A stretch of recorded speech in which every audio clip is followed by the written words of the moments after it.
everybody, welcome back to the channel. It's been a while, I know, but I am back and let me update y'all on what's going on. Well, I have completely moved out of the warehouse. Yesterday we got the last little bit. I swept up, took pictures and everything. I'm gonna insert a few pictures of what the warehouse is looking like now, completely empty. I have moved everything into my storage and into my house. Now this is my new craft room. This used to be my office. Well, now it's like my office because my computer's here, my printers, and I got my sewing table, which is a folding table with my sewing machine on it, and all my shelving. I'm gonna give y'all a quick tour of the sewing room. I'm still unpacking, and y'all, I did not realize how much fabric I had. Like last year or year before, I think it was the year before, I was going to estate sales, and last year I was going to estate sales, and I was looking for estate sales that had fabric. Well, I wanted cheap fabric, and y'all know Crafty be budgeting over here. I want a good budget for my projects, so the cheaper I can buy the supplies, the better. So I went to estate sales that had advertised that they have large quantity of fabrics. They used to be quilters, and basically they downsizing, removing, getting rid of their supply, and I was happy to take it off their hands. Well, I would get all of this stuff. Like this one lady, she had a giant room. I mean, probably 3 times bigger than this room, and this isn't no tiny room. It's not huge, but it's not tiny. Like 3 times bigger than this room, filled with fabric, had walls of cabinets filled with fabric. And she gave me a garbage bag and said, "Shh, $20, fill it up." And I said, okay, then let's make this happen. So I got a ton of fabric that I ended up buying from her. I put in totes, threw some of the little bounds and dryer sheets in it, stuck it under the table, and then when I moved from the house to the warehouse, I was like, oh, I'll get to it. I never got to it. And I'm going through the fabrics now. I have a ton of goodies. I cannot believe over the years I've still been buying fabric, but I have been because, out of sight, out of mind. So enough of me rambling. I'm going to show y'all my room. I still got a ton of boxes to go get from the storage. My husband whined and complained the whole time about helping me. And I ended up just throwing some stuff that I needed at home in the storage just so we could, hurry up and get everything out before the end of today. And we did pretty good. We finished it yesterday, but we unloaded the trailer this morning. He has a 8x16 foot trailer, plus a truck, plus the back seat of the Tundra. So it was packed, and we were doing that all day. Y'all know that big table that I love, that I did all my craft projects on? I had a problem getting it through this door, and I got really, really mad, and I broke the leg off, and I got it in here, and I was like, I'll rig it up. And then when he started saying, oh, I can get some wood and do this and do that, I knew it'd never get done because he's not a woodworker. I ended up scrapping my table, so I need a new cutting table. I got room for one in this room. Like I said, this isn't a tiny room. It's not huge, but I can get a table in here so I can do all my cutting. But this video is probably going to be really, really long, y'all. So get a coffee, a latte, something, and follow me. But I put my shelves up. I brought them from the warehouse. Got 3 shelves in this room and put 1 in another room. Y'all, I have 2 rooms. I forgot to mention that. One room, I mainly do like savings, budgeting, stuff like that. Because when I first started my channel, that's what I was doing, savings challenges and all that kind of stuff. So I have my table and all my savings challenges and everything over there. Mind you, it's been rough. They're all empty right now, but I got everything to properly start, my savings challenges. And also got a shelf in there to keep the big stuff. Like I have a big bag of the stuffing for my pillows on there. I got another sewing machine I got at a pawn shop. It was brand new, a Singer. That's in there. And then all my storage boxes, not storage boxes, all my shipping boxes are in there. And then I have a dresser from my old bedroom suit that I use to keep bolts of fabric on. Well, bolts of fabric in. I would just put the whole bolt inside a drawer and just put it in the dresser. But now my husband's using it for his liquor collection. He has a ton of bottles of liquor. Mind you, we don't drink, but he just loved collecting, you know, liquor. So his whole liquor collection is on top of the dresser. But let me show y'all this room. I have emptied out a few boxes. I really have. So let me turn this around. Okay. Y'all see those boxes in the hallway there? I have emptied out like 3 boxes. My mesh for my wreaths, this is just a little bit of it. He was rushing me and I left the majority of all my ribbon and my mesh. I put it in the storage, but I knew what it was, so I just put it right there on the front so I can go in my car and pick it up. This shelf is empty. I got a few things up top there on these top 2 shelves. Got my little setup over there, my little trash can. I just put that little plastic thing there just to get it out the way. That bar is what I clamp onto the table when I'm doing my overhead projects.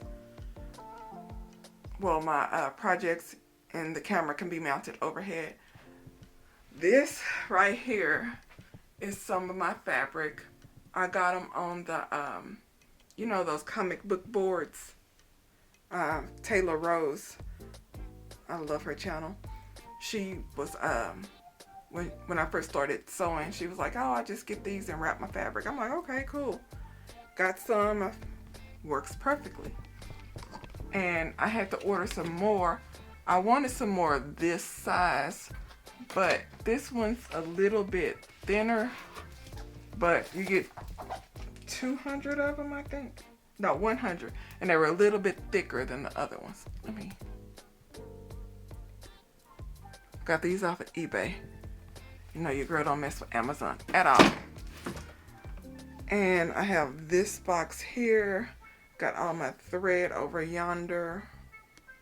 Got my window. And this over here is just fabrics up there. I just went to Hobby Lobby, 40% off. And got my printers. And in the closet here,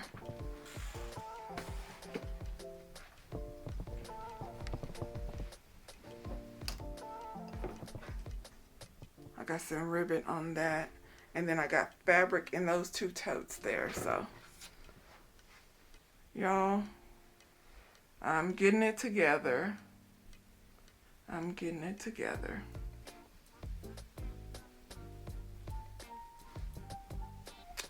So, okay, so right now, what I'm gonna do is I'm gonna go through and see what kind of fabric I have.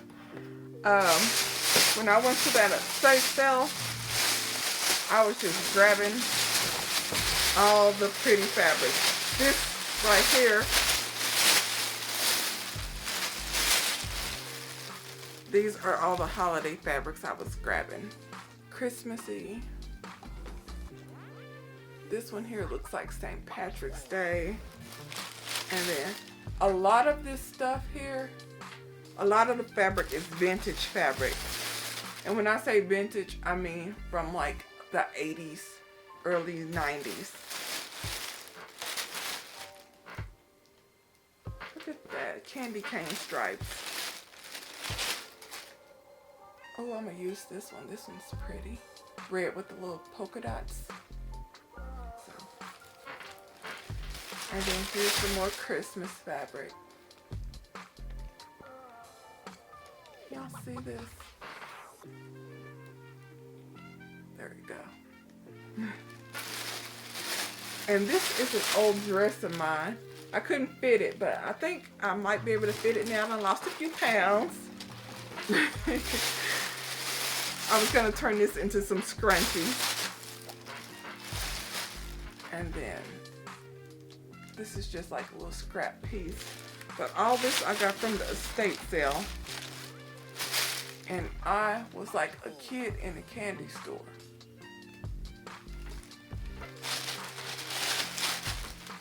Oh, these cherries. Or is that cherries or?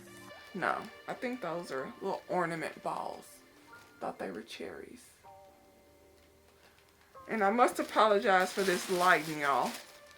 This overhead light, I haven't set up my my lights yet. And then this one here is a crinkly fabric. It's not just wrinkly. And then I got some bolts that I got. This is on a little bolt.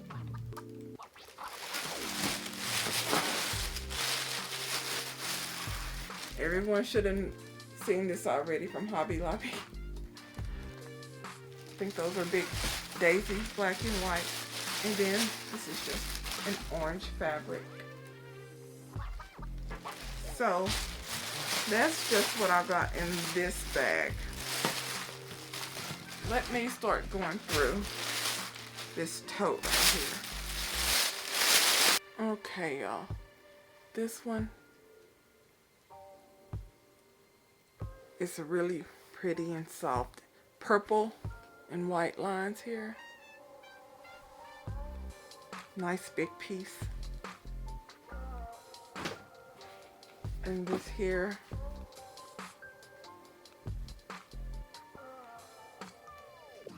Patriot Heroes, September 11th. This is just the American flag. Some more big piece. 4th of July, September 11th. This one here is 4th of July. All from estate sales, y'all. All of it. Now, when I said vintage before,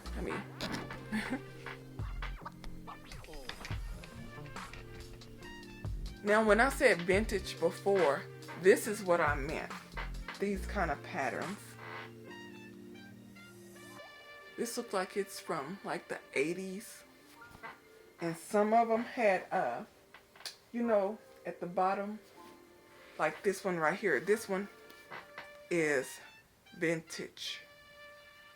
1998.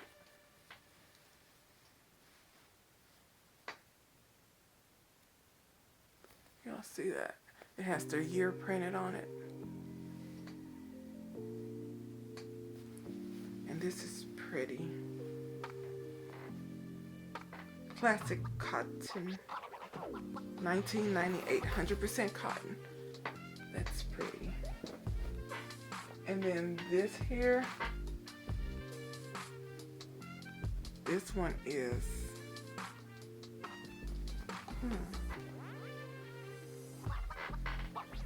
This one here is another vintage one. I got all of this together. And then this one. This reminds me of a painting. The print on it. This is cotton. It's really pretty. Pretty blues. This looks really 80s to me. 70s, 80s.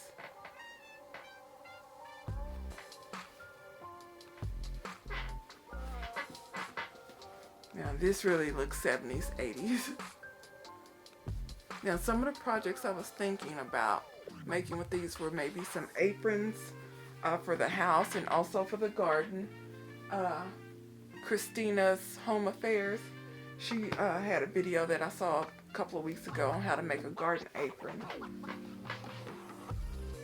And then here's this red and black little checkers. But y'all, tons of fabric.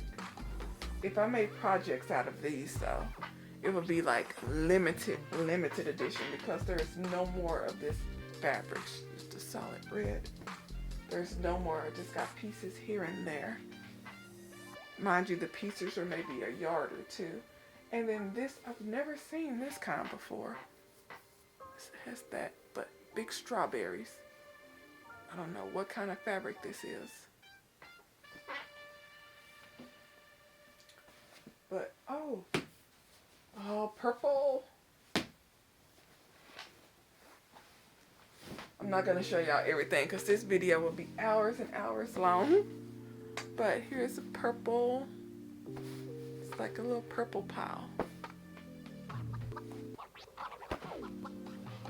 But y'all, all the stuff that this is from 1990. This is the older ones right here. Oh, that's pretty. But these right here, this right here is from 1990. Yeah, it's printed on here.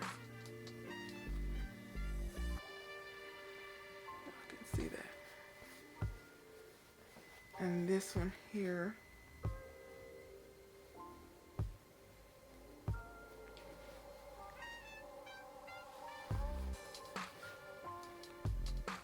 And here's one. These two are really pretty, the floral ones.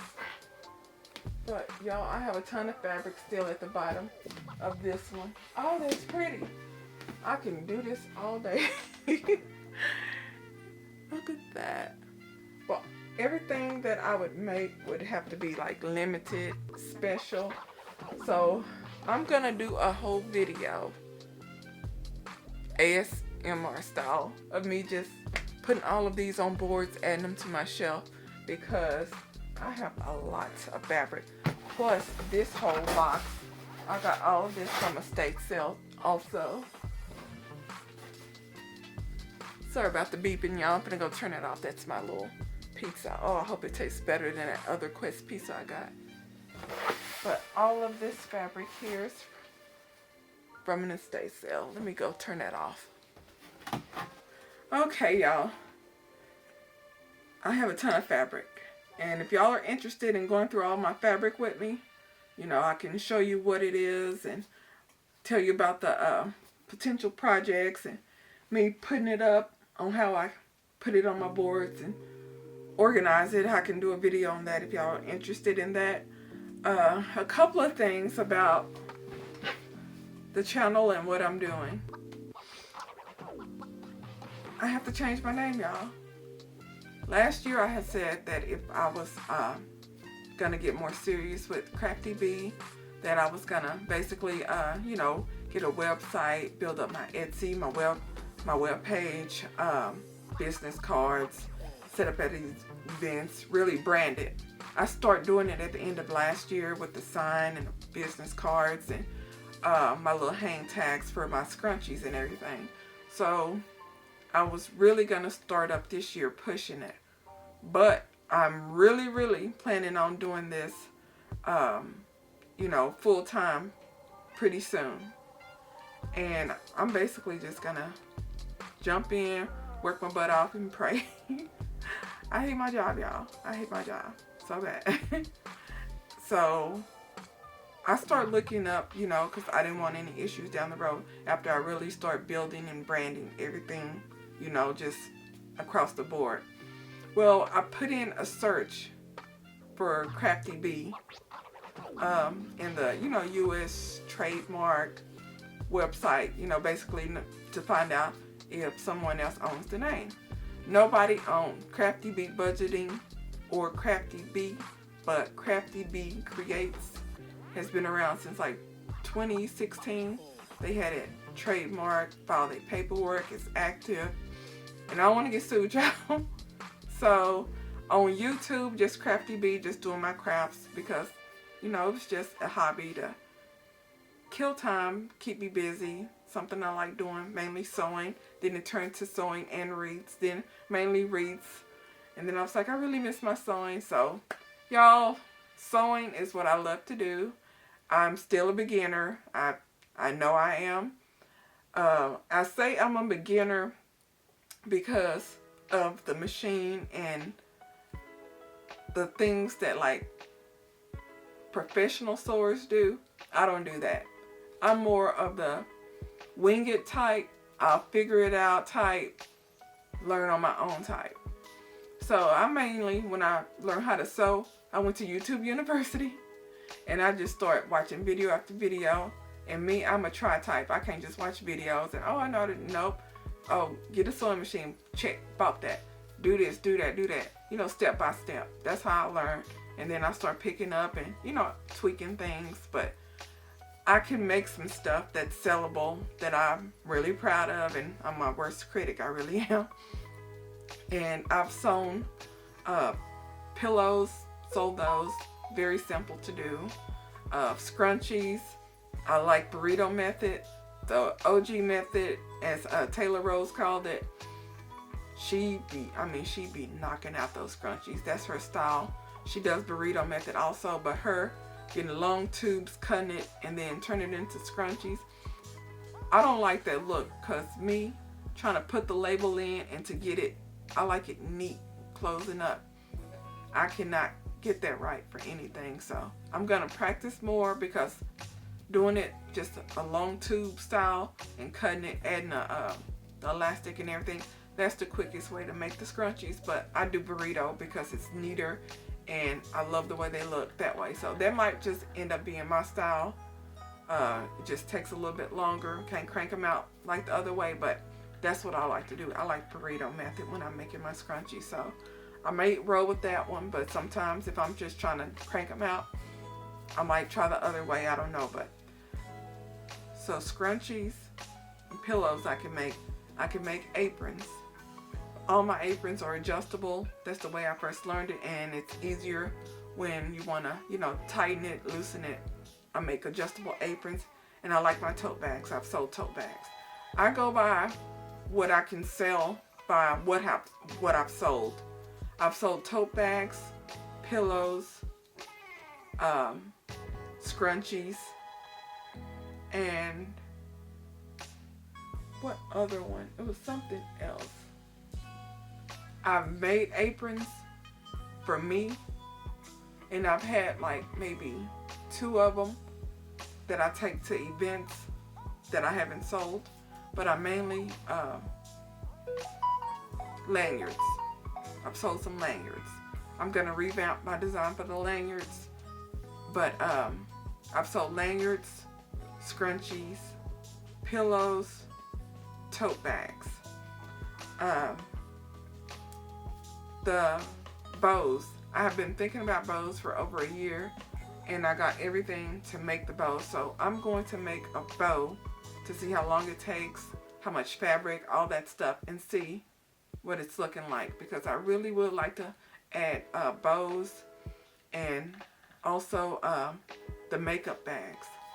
Now I wanted to do just some pretty decorative makeup bags that people would like, but I also wanted to make some for truckers or travelers, either way, but mainly my main thing was truckers.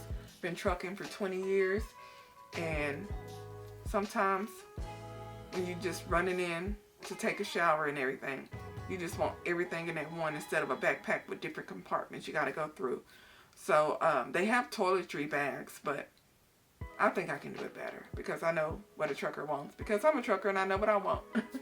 So I have the fabric to make that, and I'm going to make some prototypes on those, and they really going to be heavy duty. Dropping them, throwing them on the top bunk, throwing them in your backpack.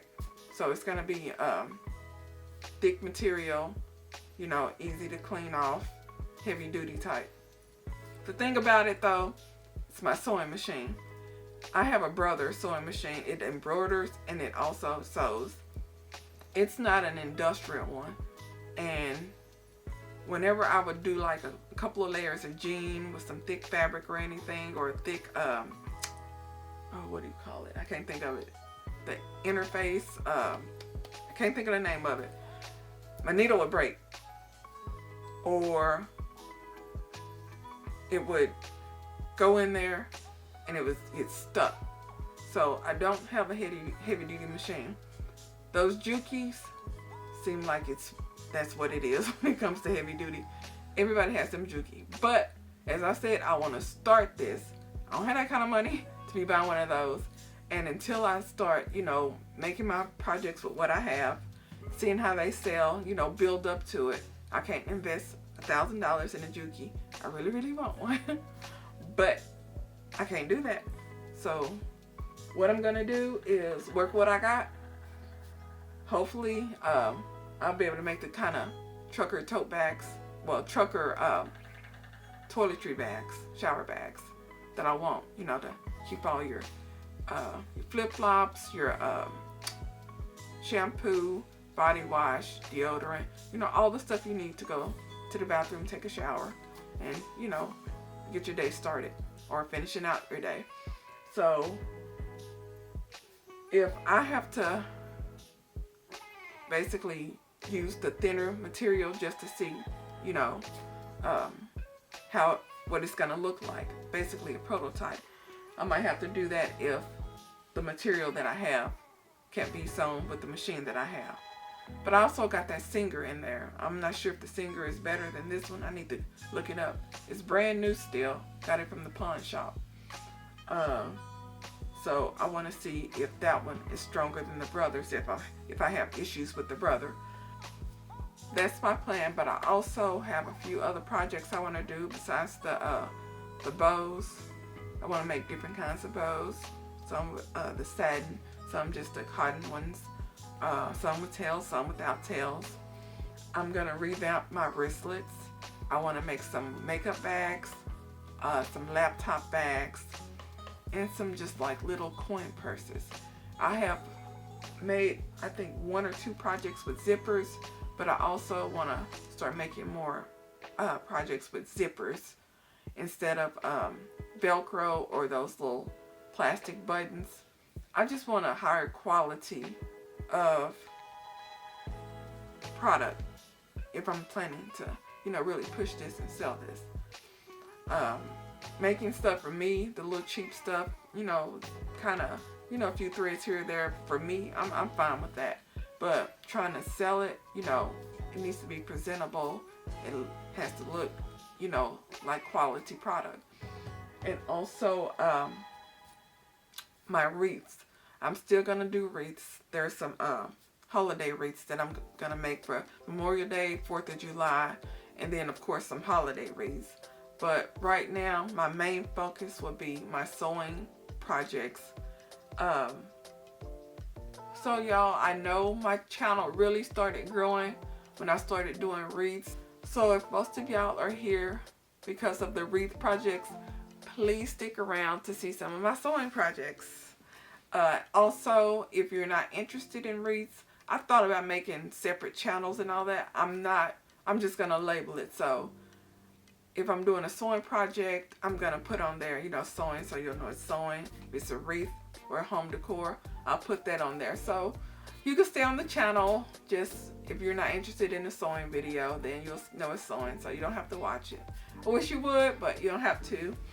And I am surprised. At the beginning of February, I put a post out saying that, you know, going through all this, you know, trying to get the warehouse ready, trying to move, and got to do some other stuff to get the channel the way I want it, so I can start growing the channel more and also doing the projects I really want to do, and, you know, basically launch a new business.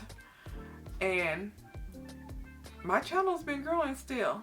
I'm like, wow, I'm surprised. I got, I think, over like 10 new subscribers, and I was like, I thought it would like fall off and I was gonna lose some, but thank y'all for showing up, even though I've been gone for over a month now. But y'all, I've been moving all day long.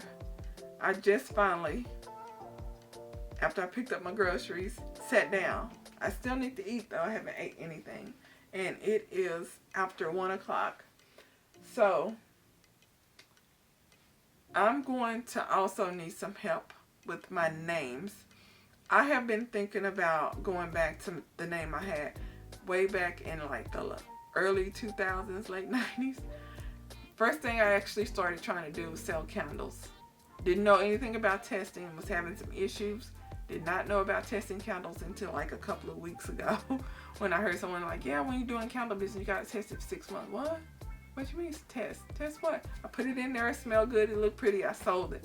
But I was getting some feedback from people that I knew on the regular. They're like, girl, that candle. I'm like, ooh, y'all okay? But now I know about candles and testing, because some of the candles, some of the stuff over 20 years ago, I think they're more eco-friendly and all that stuff now. So I'm not doing candles right now, but down the road, Y'all know I'll be all over the place, but my main focus right now is I need to get my sewing projects, get samples of those and, check out what people in my area are interested in. I'm going to set up again at the Grapevine Farmers Market. I got to print out the application and send that in. I think that starts in April, so I'm tired of sending it all in and showing up in June and waiting like crazy out there. So I'm going to try to get in when it first starts in April when it's nice and cool. But I got to come up with the name. I was thinking old school name from way back when I was doing candle was My Sense of Paradise or Sense of Paradise. It was scents, like smell of Sense of Paradise. But a company like from Arizona was like, hey, that's my name. Stop using my name. I was like, oh, my bad. I didn't know. So I changed it to Sense of Paradise. And then I thought about Amethyst Bloom. And I keep asking, but my mom, she keeps saying, that sounds like a jewelry company. Because amethyst is my birthstone and bloom. I was a big time gardener. And, flowers bloom. So I was thinking Amethyst Bloom, Sense of Paradise. And then I thought about just doing like Handmade Boutique. That's the name of it, just plain basic. And surprisingly, I haven't seen anyone call Handmade Boutique. But I was like, that's just too plain. And another thing, a lot of people who make handcrafts, they have, their main hand product, but they also get like accessories where they're not handmade, where they get the brushes, the claws, the shower caps, stuff like that. Like little keychains that aren't handmade, that they just buy in bulk, that are probably designed by them or, unique and all that, but it's not handmade. I really want it to be like completely handmade. Now down the road, of course, you would need some kind of non-handmade product. But my main thing was sticking to handmade as close as possible because it's so easy to be handmade and then suddenly you go off, oh, I'm just gonna add a couple of manufactured products, and then a couple more, and then you completely get rid of the handmade and everything is just something you designed or something that you found that's unique that you can exclusively sell yourself. They're not offering it to any other vendor, well, any other person. You're the only one selling all that. I don't want that. I want handmade. Just keep it handmade because Etsy, when I heard about Etsy many, many moons ago, I'm like, what is this handmade? People make stuff by hand and sell it? Everything was handmade. Not no more. There's so much digital and drop shipping, print on demand type stuff. But I want to be handmade. Now, as I said, down the road, I want to, add more things to the store, to the shop. But starting out, I want it to be just like strictly handmade.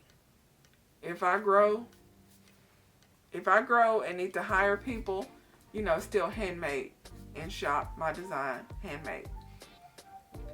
I don't want to order anything from, 6 states over and have it mass produced and, trying to sell it as handmade, because that ain't handmade. Some people do it. I've seen it. Some people do it. Like, some vendors have done it. When I first started seeing boutiques pop up years ago, and I'm like, oh, that's cool, that's neat. I was used to craft vendors, as in they make everything. And I started seeing these big, pretty, sit on your porch, welcome home signs and all this other stuff. I'm like, oh, that's neat.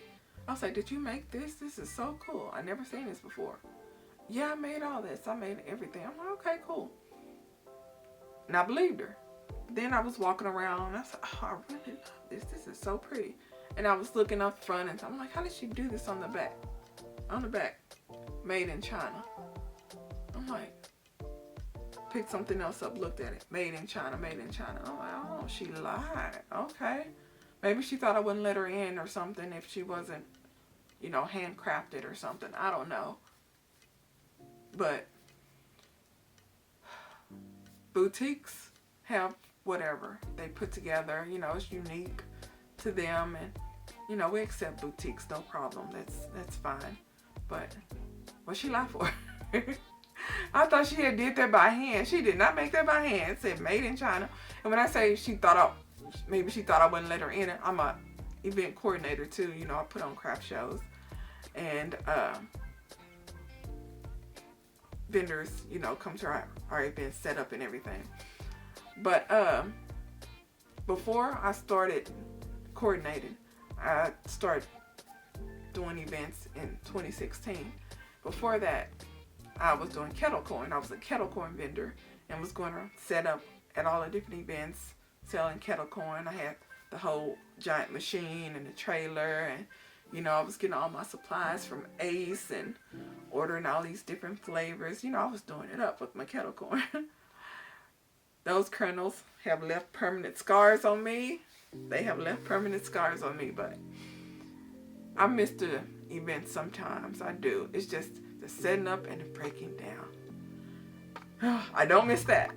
That was tedious, especially in Texas in July, in the daytime. Horrible. All that heat almost had me just dead some days. And especially with the kennel was going and the fires going and the hot popcorn, you know, and all that, and it's like 102 degrees out. I'm like, man, I'm gonna have a heat stroke out here. But there were some night events that were really nice, and I mean, I sold out of everything. I told my aunt, because she was helping me, her, my mom, my husband, everybody was helping me, and everything, I mean, it was just going. All got completely sold out before the end of the event. And people kept coming. All we could do is sell cold drinks for like $2 or $3. I specifically told my auntie, I said, anything on this table will get sold, because she would like to take a bag or two that I made up and keep them, take them home. I said, anything on this table will get sold. If you sit on this table, you will get sold. She put her bag of kettle corn on the table. I'm gonna go to the bathroom. Somebody came, hey, I want to buy kettle corn. I was like, we only got this bag left. That's fine, I'll take it. Okay. She came back. Where my kettle corn? I said, I told you the rule. It got sold. What? You sold it? Yep. I need to make a few more bucks. Won't you hop up on that table? I'm just playing it. But I sold that kettle corn. She was like, that's crazy. I'm like, nope, you shouldn't have left it. But anyways, y'all, the names. Do y'all have any ideas on names? I threw out like 2 that I'm thinking about, but it's not set in stone. I can't use Crafty Bee. I want to, but no, that's gonna cause issues. I can already tell. Like locally around, you know, my little town, fine, but going online and, you know, promoting online and all that stuff, no, because I'd be pissed if I had a name and somebody else was, you know, starting websites and all this other stuff, really promoting hardcore online, and, you know, start trying to grow all kinds of social medias with my trademark name. So I'm not gonna do that. So Amethyst Bloom, Sense of Paradise. Do y'all like either of those? If you don't, what's a good one? Anything, just throw it out there. Let me hear it. But y'all, I have a ton of fabric to try to put to the side, and I gotta pick a day. Probably my next video is gonna be me putting as much fabric as I can on my boards, and I have to get some stuff out of storage, because that back there, I need all my wreath stuff here, because I'm gonna make me some wreaths, and I need to have all my stuff here so I can sort through, pick through, and design it the way I want to. And I can't do that when half of my ribbon, well, more than half my ribbon and my mesh is down in storage. So y'all, Help me. I need a name. If y'all have any comments or questions, drop them below. Please subscribe. Turn on that notification bell. I know, shameless plug. And I'll talk to y'all later. Bye.